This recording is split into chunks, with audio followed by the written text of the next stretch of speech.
പൂട്ടിയോണ്ട് തന്നെ എൻ്റെ പുത്രിക്ക് ഭയങ്കര വിശപ്പാണ് കേട്ടോ.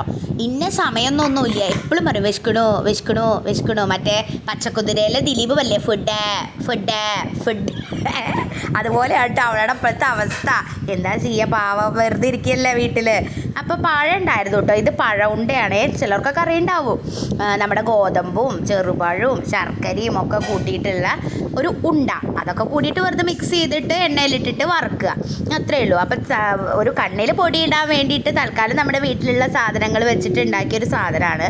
അപ്പോൾ അവൾ പറയാൻ അടിപൊളിയായിട്ടുണ്ട്. ഇപ്പം അവളുടെ വയറ് ഒന്ന് ഫില്ലായിട്ടുണ്ട് കേട്ടോ.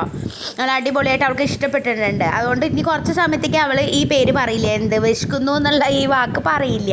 ഇനി ഒരു 5 മണി 6 മണി ആയാൽ വീണ്ടും തുടങ്ങും, അമ്മ വിശക്കിടൂ അമ്മ വിശക്കിടൂ. ഇതന്നെ അവളുടെ സ്ഥിരം പരിപാടി. നിങ്ങളുടെ വീട്ടിലുണ്ടോ ഇങ്ങനെ എപ്പോഴും വിശപ്പുള്ള കുട്ടികൾ? അതും സ്കൂൾ പൂട്ടുമ്പോൾ മാത്രമുള്ള വിശപ്പാണ് കേട്ടോ അവളുടെ. അമ്മ വിശക്കുന്നു.